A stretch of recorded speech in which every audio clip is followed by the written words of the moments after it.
কুনাল বারবার বলছিল, মামি আপনি অনেক মিষ্টি, অনেক কিউট। আমি মজা করে বললাম, তাহলে পাশের বাড়ির মেয়েদের নিয়ে ভাবছ কেন? আমার মধ্যে কি খুঁত দেখলে? কুনাল একটু হেসে বলল, মামি আপনি এসব কি বলছেন? আপনার মাথা তো ঠিক আছে, তাই বুঝি? তাহলে আজ সকালে যখন আমি প্রীতমকে খাওয়াচ্ছিলাম তখন তুমি কি করছিলে? আর যখন আমি ফ্লোরে কিছু তুলছিলাম তখন আমার এত কথা শুনে কুনালের মুখ হা হয়ে গেল। সে লজ্জা পেয়ে বলল, সরি মামি, আমি আর তাকে কিছু বলার সুযোগ দিলাম না। আমি তাকে আমার ঘরে নিয়ে গেলাম। আমার নাম পূজা, আমি ৩০ বছর বয়সী বিবাহিত মহিলা এবং আমার বিয়ে হয়েছে ৫ বছর হল।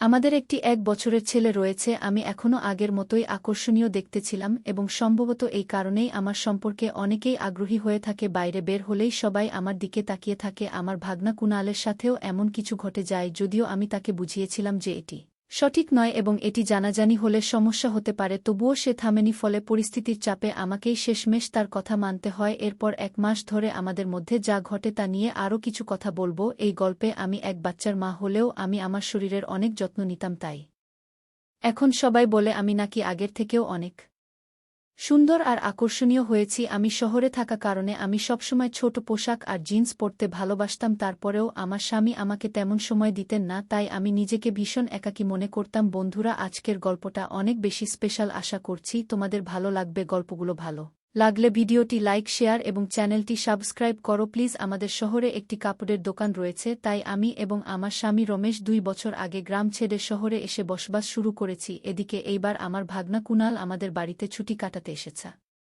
সে ১০ম শ্রেণীতে পড়ে। স্কুল থেকে ১ মাসের ছুটি পেয়ে এবার সে আমাদের কাছে এসে মজা করে কিছু সময় কাটানোর সিদ্ধান্ত নেয়। কুনাল যখন আমাদের বাড়িতে আসার জন্য বাস স্টপে পৌঁছায় তখন আমি নিজেই তাকে আনতে যাই, কারণ আমার স্বামী রমেশ সব সময়ের মতো দোকানে ব্যস্ত ছিল। বাস স্টপে যাওয়ার সময় আমি জিন্স আর টি শার্ট পরেছিলাম, যা কুনালের নজর কেড়ে নেয়। তখন আমাকে দেখতে অনেক সুন্দর লাগছিল। আমি মাঝে মাঝে একটু অন্যরকম পোশাক পরে নেই, যেমন জিন্স আর টি শার্ট, আর আমার স্বামী রমেশ এতে কিছু বলেন না। আমি কি পড়লাম না পড়লাম আমার বামির কোনো যায় আসত না। সেদিন কুনাল বাস পেয়ে আমার জন্য অপেক্ষা করছিল। এখন আমি আপনাদের কুনাল সম্পর্কে কিছু বলি। সে আমার ভাগনা, সে গ্রামে থাকে। দূর থেকে আমি কুনালকে ডেকে উঠলাম, কিন্তু আমাকে জিন্স পোশাকে দেখে সে প্রথমে চিনতে পারেনি এবং এদিকে দিক তাকাতে লাগল। আমি যখন তাকে হাত দিয়ে ইশারা করলাম তখন সে আমার কাছে এসে পৌঁছায় এবং প্রথমেই আমার পায়ে ছোঁয়া। আমি তাকে আশীর্বাদ দিয়ে বললাম, আরও কত করবে কুনাল, আমি তো এতটাও বুড়ি নাই। কুনাল হাসতে হাসতে বলে, না মামি, আপনি তো এখনও ৮ বছরের মতোই দেখাচ্ছেন।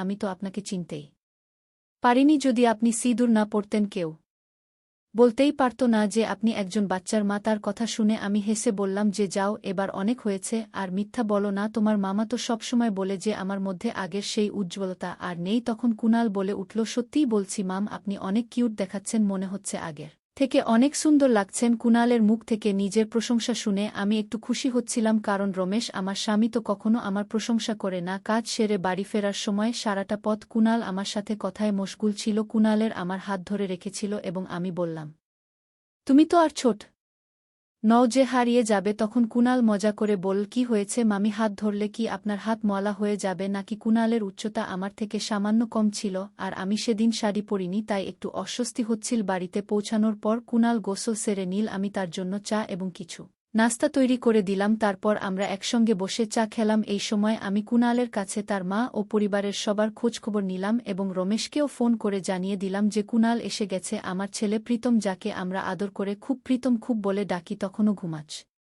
ছিল। গল্প করতে করতে আমি মজা করে কুনালকে জিজ্ঞেস করলাম, এই যে কোনো গার্লফ্রেন্ড বানিয়েছ নাকি এখনও সিঙ্গেল ঘুরছ? আমার মুখে এমন প্রশ্ন শুনে কুনাল একটু লজ্জা পেল। আমি হাসতে হাসতে বললাম, আর বলেও ফেলো, এত লজ্জা পাচ্ছ কেন? আমি তো আর তোমার মাকে কিছু বলবো না। তখন কুনাল একটু হেসে বলল, আসলে মাম, একটা মেয়ে আছে, কিন্তু আমি এখনও কিছু বলিনি। আমি আবার মজা করে বললাম, ওহ, তাহলে এখনও কিছু বলেনি? কুনাল মজা করে বলল, মামি, কথা তো দূরের কথা। কুনালের কথা শুনে আমি এত হাসছিলাম যে পেটে ব্যথা হয়ে গেল। গল্প করতে করতে কখন বিকেল ৫টা বেজে গেছে বুঝতেই পারিনি। এদিকে আমার ছেলে প্রীতম ঘুম থেকে উঠে গেছে, তাই কুনাল তার সাথে খেলতে শুরু করল আর আমি বাড়ি এর কাজকর্মে ব্যস্ত হয়ে গেলাম। কিছুক্ষণ পর কুনা প্রীতমকে নিয়ে আমার কাছে এলো, কারণ সে কাঁদছিল। কুনাল বল, মামি, অনেকক্ষণ ধরে সে শান্ত হচ্ছে না, আপনি একটু সামলান। আমি বুঝলাম হয়তো ও ক্ষুধার্ত, কারণ দুপুরেও তাকে খাওয়ানো হয়নি। তাই আমি রান্নাঘরে গিয়ে প্রীতমকে খাওয়াতে শুরু করলাম। এ সময় দেখলাম কুনাল আমার দিকে তাকিয়ে আছে, আর আমি চোখ ফেরাতেই সে সরে গেল। আমি বুঝতে পারছিলাম তার মনের মধ্যে কিছু চলছে। আমি মৃদু হেসে বললাম, কি হয়েছে কুনাল, এতে লজ্জা পাও?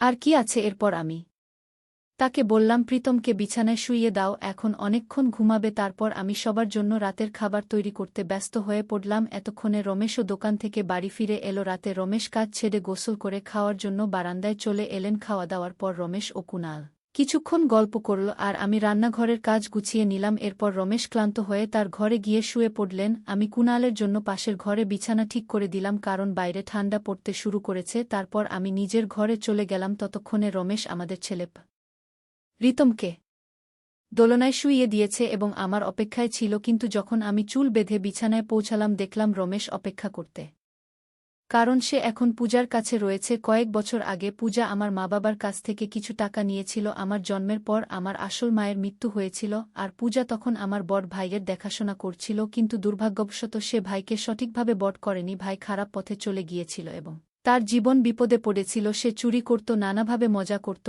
আর এখন আবার আমার মা বাবার কাছ থেকে টাকা আদায়ের চেষ্টা করছিল। কিছু গয়নাও সে চুরি করেছে, কিন্তু তাতেও সে সন্তুষ্ট ছিল না। পূজা আমার মা বাবার কাছে 2 লাখ টাকার দাবি করেছিল, কিন্তু এবার মা বাবা তাকে স্পষ্টই না করে দেন। তখন সে তাদের হুমকি দিতে শুরু করে। মা বাবা তাকে কিছু টাকা দিয়ে বাড়ি থেকে চলে যেতে বললেন। পূজা আমাকে নিজের প্রতি বিশ্বাসী করাতে চেয়েছিল, আমাকে মায়ায় ফাঁসাতে চেয়েছিল, কিন্তু তার আসল চেহারা প্রকাশ পাওয়ায় আমার মনের সমস্ত ভালোবাসা ফিকে হয়ে গেল। কয়েক বছর আগে আমার মা বাবা আমাকে দত্তক নেয়ার জন্য পূজাকে টাকা দিয়েছিলেন, কিন্তু সেই টাকা পূজা সঠিকভাবে ব্যবহার করতে পারেনি। সে আমার বড় ভাইকেও সঠিকভাবে বট করতে পারেনি। যদি সময় মতো সে সেই টাকার মূল্য দিত এবং সঠিক যত্ন নিত, তাহলে হয়তো আজ আমার বড় ভাই ভালো পথে থাকত। কিন্তু পূজা না তাকে সঠিক শিক্ষা দিয়েছে, না তাকে সঠিক দিশা দেখিয়েছে, তাই মা বাবা তাকে আমাদের জীবন থেকে দূরে সরিয়ে দেন এবং আমার বড় ভাইকেও দত্তক নেন, তাকে নিজের সন্তানের মতো বড় করেন। আমি আমার মা বাবার প্রতি অত্যন্ত কৃতজ্ঞ, যারা আমাকে এবং আমার ভাইকে এত সুন্দর জীবন দিয়েছেন। যদি সময়মতো পূজার আসল চেহারা না জানতাম, তাহলে হয়তো তার মায়ের জালে পড়ে জীবনটা নষ্ট হয়ে যেত। কিছু মানুষ অর্থের লোভে সম্পর্কের মর্যাদা ভুলে যায়। সম্পর্কের মর্যাদা এবং সম্মান বজায় রাখা আমাদের জীবনের অন্যতম গুরুত্বপূর্ণ ও মূল্যবান নীতি। প্রতিটি সম্পর্কের একটি স্বতন্ত্র অর্থ এবং উদ্দেশ্য থাকে। সম্মান, বিশ্বাস এবং শালীনতা ছাড়া কোনো সম্পর্ক সত্যিকার অর্থে সুখ এবং সন্তুষ্টির উৎস হতে পারে না। এই গল্পটি আমাদের শেখায় যে পারিবারিক ও সামাজিক সম্পর্কগুলিতে সীমারেখা মেনে সেগুলিকে সততা ও মর্যাদার সাথে পালন করা উচিত, যাতে তারা দীর্ঘস্থায়ী ও সন্তোষজনক থাকে। এই গল্পের মাধ্যমে দেখানো হয়েছে পরিবারে আমরা একে অপরের পাশে থেকে সহায়তা করি, যত্ন নেই, তবে যদি পরিবারের কোনো সদস্য তার দায়িত্ব বা ভূমিকা থেকে বিচ্যুত হয়, তাহলে সম্পর্কের মূল উদ্দেশ্যই ক্ষতিগ্রস্ত হয়। এখানে এক মায়ের মতো কাছের সম্পর্ক যা একজন চাচি ও ভাগ্নের মধ্যে থাকে, সেটার কথাই বলা হয়েছে। একজন চাচি তার ভাগ্নের প্রতি যত্ন, স্নেহ এবং সঠিক দিশা দেওয়ার দায়িত্ব পালন করেন, কিন্তু যখন এই সম্পর্কের মধ্যে লোভ বা স্বার্থ ঢোকে, তখন সেই সম্পর্কের পবিত্রতা এবং মর্যাদায় আঘাত লাগে। এই গল্পটি আমাদের বুঝতে সাহায্য করে যে প্রতিটি সম্পর্কের নিজস্ব সীমারেখা আছে এবং সেই সীমার মধ্যে থেকে সম্পর্ক বজায় রাখা জরুরি। পরিবারের প্রতিটি সদস্যের প্রতি সম্মান ও ভালোবাসা থাকা উচিত, যা একটি মজবুত ও বিশ্বাসযোগ্য বন্ধন গড়ে তোলে। যদি সেই বন্ধনে সন্দেহ বা অবিশ্বাস আসে, তবে সম্পর্কটি ভেঙে যাওয়ার পথে চলে যায়। তাই প্রতিটি সম্পর্ককে তার সঠিক স্থানে রাখা প্রয়োজন, যাতে পরিবারের প্রতিটি সদস্য নিরাপদ ও মর্যাদাপূর্ণ বোধ করে। এছাড়াও যখন আমরা কোনো সম্পর্কে থাকি, তখন আমাদের ভাবনা, অনুভূতি এবং কাজগুলিতে স্বচ্ছতা থাকা জরুরি। যদি কোনো সম্পর্ক স্বার্থ, লোভ বা অন্য কোনো খারাপ উদ্দেশ্যে পরিচালিত হয়, তবে সেটি কখনোই সঠিক পথে এগোতে পারে না। এই গল্পটি আমাদের শেখায় যে সম্পর্কগুলি শুধুমাত্র বাইরে নয়, আমাদের নিজেদের মধ্যে মূল্যায়নের প্রভাব ফেলে। যখন আমরা সম্পর্কের মর্যাদা ও নীতিমালা লঙ্ঘন করি, তখন তা শুধু আমাদের সমাজে নয়, আমাদের নিজেদের কাছেও অপমানজনক হয়। তাই প্রতিটি সম্পর্ককে সম্মান এবং দায়িত্ববোধ দিয়ে পালন করা উচিত। এই গল্পে চাচির চরিত্র এমন এক আদর্শ প্রতীক, যা দেখায় কিভাবে সম্পর্কের যত্ন নেওয়া এবং তাদের সম্মান বজায় রাখা আমাদের কর্তব্য। যেভাবে তিনি তার ভাগ্নাকে যত্ন সহকারে কাছে টেনেছেন এবং তার দায়িত্ব নিয়েছেন, তা নিঃসন্দেহে প্রশংসনীয়। তবে যদি কোনো সম্পর্কের মধ্যে আবেগজনিত দ্বন্দ্ব দেখা দেয়, তখন উচিত সেই সমস্যার যথাযথ সমাধান খুঁজে বের করা, তা ভুল ভাবনায় প্রভাবিত না হয়ে। এই গল্পের আবেগময় দ্বন্দ্ব আমাদের বোঝায় যে জীবনে এমন সময় আসে যখন আমাদের নিজেদের আবেগকে নিয়ন্ত্রণে রাখা উচিত এবং ভুল পথে না ভেসে সমাধানের চেষ্টা করা উচিত। তাছাড়া এই গল্পটি আমাদের শেখায় যে অনেক সময় সম্পর্কের মধ্যে কিছু দূরত্ব বজায় রাখাও প্রয়োজনীয় হতে পারে। এখানে দূরত্ব মানে নেতিবাচক কিছু নয়, বরং এটি একটি সীমারেখার প্রতীক জাতের সম্পর্কের মধ্যে ভুল বোঝাবুঝির অবকাশ না থাকে। প্রতিটি সম্পর্কের মধ্যেই এমন কিছু শিক্ষা থাকে যা আমাদের জীবনের মূল্যবান গুণাবলীর কুনাল ঘটায়। যতক্ষণ পর্যন্ত সম্পর্কের মর্যাদা অক্ষুণ্ণ থাকবে ততক্ষণ পর্যন্ত তাদের প্রভাব ও ইতিবাচক থাকবে। এই গল্পটি আমাদের শেখায় যে সম্পর্কগুলির মধ্যে শৃঙ্খলা এবং আত্মনিয়ন্ত্রণ রক্ষা করা কতটা গুরুত্বপূর্ণ। সম্পর্কের মধ্যে কোন ধরনের অযথা আচরণ বা সীমার লঙ্ঘন কেবল সম্পর্কটিকেই নয়, আমাদের ব্যক্তিত্বকেও ক্ষতিগ্রস্ত করতে পারে। তাই সম্পর্কগুলির মধ্যে সততা এবং স্বচ্ছতার মূল্য অপরিসীম। যখন আমরা সম্পর্কের সীমা এবং মর্যাদা বজায় রাখি তখন আমাদের সমাজে একটি ইতিবাচক পরিচিতি তৈরি হয় এবং সম্পর্কগুলি সত্যিকারের আনন্দের হয়ে ওঠে। এই গল্পের মূল শিক্ষাটি হল প্রতিটি সম্পর্কেরই নিজস্ব মর্যাদা আছে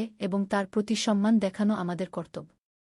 যখন আমরা এই দায়িত্ব পালন করি তখন জীবনে সুখ এবং শান্তি আসে। সম্পর্কের মূল্য শুধু একত্রে থাকার মধ্যে নয়, বরং সঠিক চিন্তা, সম্মান এবং সততার সঙ্গে তা পালনের মধ্যেই থাকে। তাই গল্পটি আমাদের বোঝায় যে সম্পর্কগুলিকে বুদ্ধিমত্তা, শ্রদ্ধা এবং সত্যের সাথে পালন করা উচিত যাতে তারা সবসময় সুন্দর, সজীব এবং প্রেরণাদায়ক থাকে। এই গল্পের সারমর্ম এটাই যে প্রতিটি সম্পর্কের মধ্যে একটি সীমারেখা থাকে যা তাকে পবিত্র এবং নিরাপদ রাখে। এই সীমারেখাগুলি মেনে চলা উচিত যাতে আমাদের সম্পর্কগুলি যেমন মজবুত থাকে তেমনি আমাদের সমাজে একটি ভালো এবং প্রেরণামূলক ভাবমূর্তি তৈরি হয়। বন্ধুরা, যদি এই গল্পটি ভালো লেগে থাকে তাহলে দয়া করে ভিডিওটি লাইক করুন এবং আমাদের চ্যানেলটি সাবস্ক্রাইব করুন। পাশে থাকা বেল আইকনটি প্রেস করুন যাতে করে আমরা যখনই নতুন ভিডিও আপলোড করি তার নোটিফিকেশন সবার আগে আপনার কাছে পৌঁছে যায়। ধন্যবাদ।